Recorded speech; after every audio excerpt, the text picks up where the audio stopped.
Hello! How is everybody? My name is Maria de Almeida. I'm a psychoanalyst, so if you have any questions about my videos or therapy, send me a text message. You have all my contact details online. In my previous video, we were talking about anxiety neurosis. These people who are stressed all the time, waiting for the worst thing to happen, this anxious wait.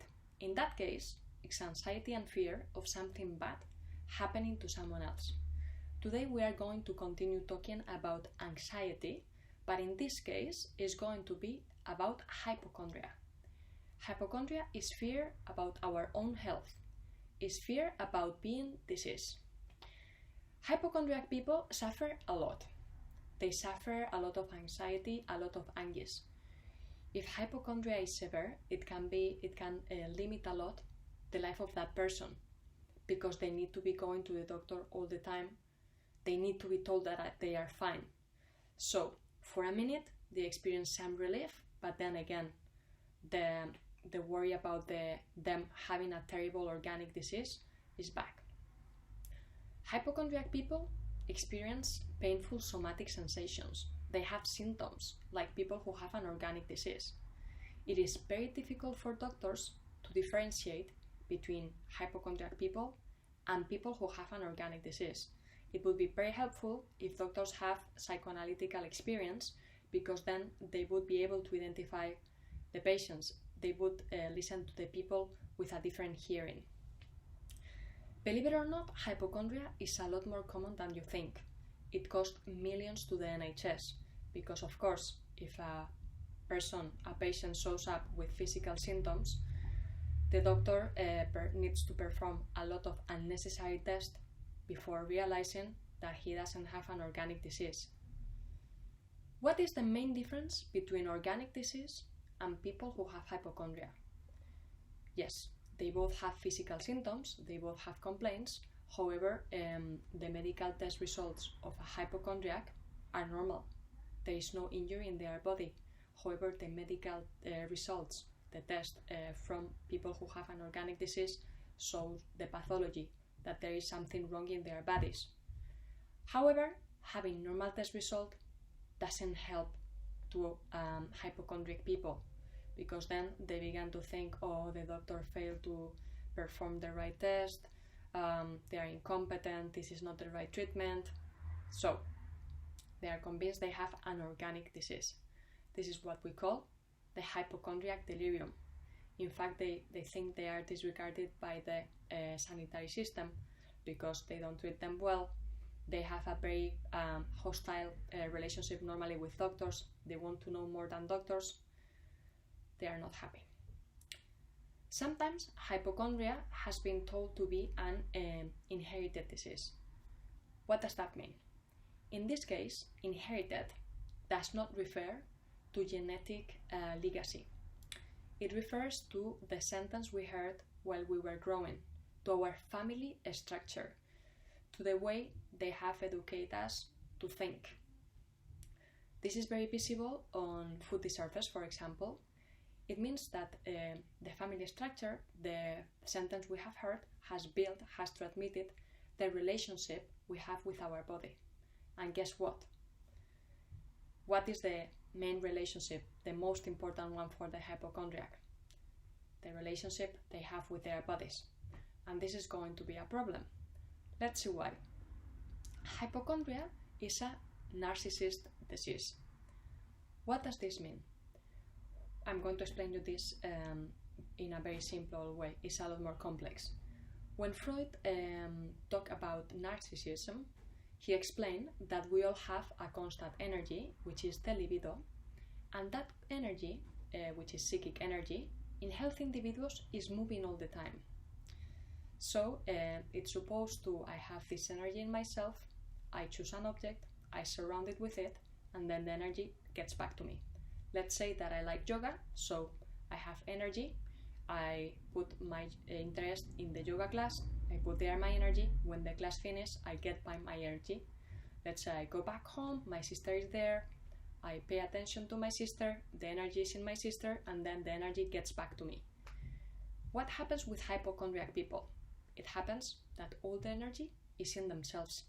All they care about is about the organ they are concerned. In clinical practice, we see this a lot. Human beings are social. This means that to understand what's going on in the life of a person, we need to take into account all the relationships of that person. If we keep all the energy in ourselves, we get sick. Freud already said, if we don't love, we get sick. The problem with mental health disorders, in this case with hypochondria, is that they disturb completely the life of the patient. There is a very nice work from Molière called The Imaginary Invalid, in which he explains very well how is the life of a hypochondriac person. So as you can imagine, it's all the time about how sick he feels, his physical symptoms, the search of treatment, how nobody takes him seriously, people make mock of him, nobody knows what happens to me. That would be the sentence of the hypochondriac person. It's interesting how narcissist disorders are very linked to selfishness. In what sense? Let's say someone is sick, so that person has all his energy focused on healing the organ. That makes a lot of sense. The problem is that the hypochondriac person is taking all the energy from the outside world and keep it in himself to heal an ailment that doesn't exist. Hypochondriac people are in reality isolated from the real world.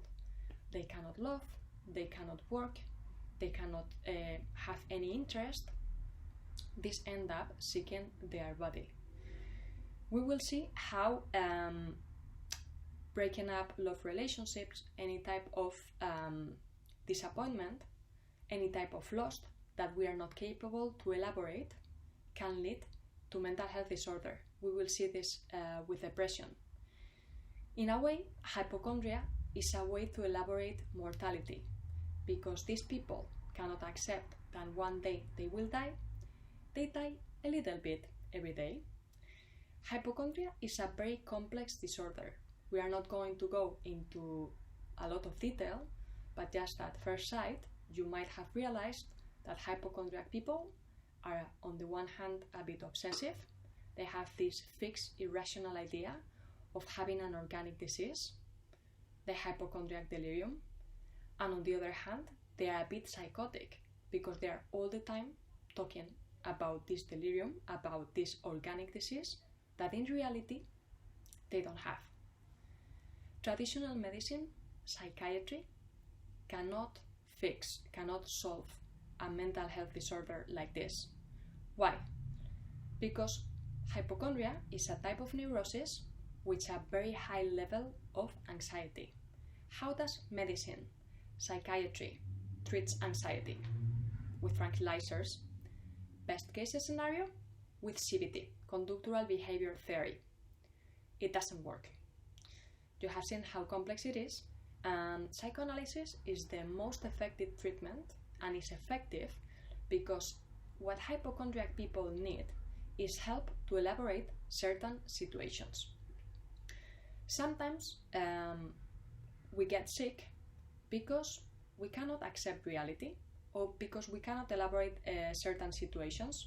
So unconsciously, for us, it's easier to become sick because if I am sick, I don't have a future, so I don't have to worry about the future. Instead of worrying about building a future, building a life, and managing the future, I get sick. I'm going to leave it here. I know it's a very complex topic, and in the next video we are going to see how hypochondria is in fact the prior step to, or could be, to an organic disease. I hope you enjoyed it. Thank you. Bye.